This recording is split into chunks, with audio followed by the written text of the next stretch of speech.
দক্ষিণ এশিয়ার মানচিত্রের দিকে তাকালে বাংলাদেশকে সাধারণ দৃষ্টিতে যে কারো মনে হবে তিন দিকে ভিন্ন এক দেশের সীমান্ত বেষ্টিত এক দেশ, আরেক দিকে সাগর। কিন্তু মানচিত্রটিকে আরও একটু ছোট করে আনলে বোঝা যাবে বাংলাদেশের ভূগোলের আসল গুরুত্ব। দক্ষিণ এশিয়ার সুপার পাওয়ার হওয়ার সব সম্ভাবনাই মজুদ আছে বাংলাদেশে। এদেশের ভূপ্রকৃতি, প্রাকৃতিক সম্পদ ও জলবায়ু বৈচিত্র্য একে ভৌগোলিকভাবে স্বয়ংসম্পূর্ণ করেছে। বিশ্বে মোট ৪৪টি এমন দেশ রয়েছে যাদের কোনো সমুদ্র সীমা নেই, অথচ বাংলাদেশ সমুদ্রপথে ব্যাপক সুবিধাপ্রাপ্ত একটি দেশ। এদেশের ১,১৮,৮১৩ বর্গ কিলোমিটার সমুদ্র সীমা রয়েছে, যা আন্তর্জাতিক বাণিজ্যের জন্য অত্যন্ত গুরুত্বপূর্ণ। বাংলাদেশে বর্তমানে মোট ৪টি সমুদ্র বন্দর রয়েছে। চট্টগ্রাম বন্দর, এটি বাংলাদেশের প্রধান সমুদ্র বন্দর এবং বিশ্বের ব্যস্ততম বন্দরের একটি। মংলা বন্দর, এটি মূলত দেশের দক্ষিণ পশ্চিমাঞ্চলে অবস্থিত, যা খুলনা ও আশপাশের শিল্প এলাকাগুলোর জন্য গুরুত্বপূর্ণ। পায়রা বন্দর, এটি দেশের নবীনতম গভীর সমুদ্র বন্দর, যা ভবিষ্যতে বাংলাদেশের বাণিজ্য সম্প্রসারণে গুরুত্বপূর্ণ ভূমিকা রাখবে। মাতারবাড়ি বন্দর, এটি গভীর সমুদ্র বন্দর হিসেবে গড়ে তোলা হচ্ছে। এই সমুদ্র বন্দরগুলোর কারণে বাংলাদেশ সহজেই চীন, দক্ষিণ পূর্ব এশিয়া ও মধ্যপ্রাচ্যের দেশগুলোর সঙ্গে বাণিজ্য করতে পারে।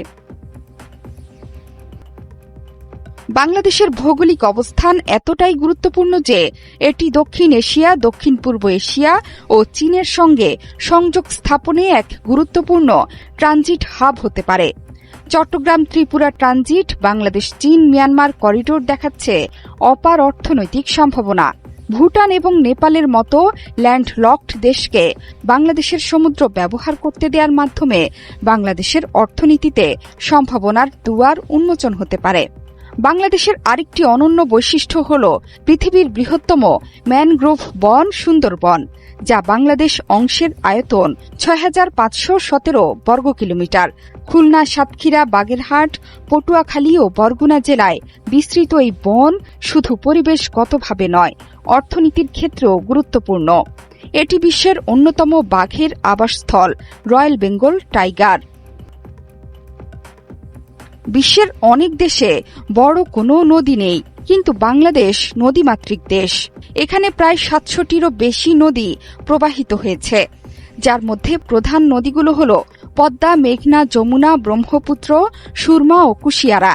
এই নদীগুলো কৃষি, মৎস্য, পরিবহন ও অর্থনীতিতে গুরুত্বপূর্ণ ভূমিকা রাখে। দেশের খাল, বিল ও জলাভূমি মিলে এক সমৃদ্ধ জলজ সম্পদের উৎস তৈরি করেছে, যা বহু মানুষের জীবিকা নির্বাহের মাধ্যম। এদেশের মাটি অত্যন্ত উর্বর। এটি বিশ্বের অন্যতম শস্য উৎপাদনকারী দেশ। এখানে উৎপন্ন প্রধান ফসলগুলো হল ধান, পাট, গম, ভুট্টা, আলু, আখ ও নানা ধরনের শাকসবজি। এছাড়াও এদেশে রয়েছে বিপুল পরিমাণ মিঠা পানির মাছ এবং চিংড়ি উৎপাদনের ক্ষেত্র। বাংলাদেশ বিশ্বে চিংড়ি রপ্তানিতে অন্যতম গুরুত্বপূর্ণ দেশ। বাংলাদেশের ৩টি জেলা রাঙ্গামাটি, বান্দরবান ও খাগড়াছড়ি নিয়ে পার্বত্য অঞ্চল গঠিত হয়েছে। এসব পাহাড়ি অঞ্চল শুধুমাত্র প্রাকৃতিক সৌন্দর্যের জন্য নয়, অর্থনীতির জন্যও গুরুত্বপূর্ণ। এখানকার বাঁশ, চা, আদা, হলুদ, আনারস ও অন্যান্য ফলমূলের উৎপাদন দেশের বাজারে গুরুত্বপূর্ণ অবদান রাখে। আর আছে বাংলাদেশের জনসংখ্যা, যেটি এতদিন সমস্যা হিসেবে বিবেচিত হলেও ধীরে ধীরে এটি জনশক্তিতে রূপান্তরিত হচ্ছে। উন্নত অনেক দেশে জন্মহার মাত্রাতিরিক্তভাবে হ্রাস পাচ্ছে, ফলে সেসব দেশে তৈরি হচ্ছে শ্রমিকের ঘাটতি। আর এই সুযোগ প্রতিনিয়ত কাজে লাগাচ্ছে বাংলাদেশ। জনশক্তি রপ্তানির ফলে অর্থনীতি হচ্ছে সচল। শ্রমিকের সহজলভ্যতা এদেশের গার্মেন্টস শিল্পকে এক অনন্য মাত্রায় পৌঁছে দিয়েছে।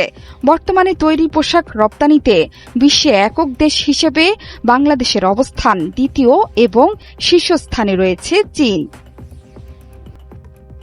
বাংলাদেশ শুধুমাত্র একটি ভূখণ্ড নয়, এটি এক অপার সম্ভাবনাময় দেশ।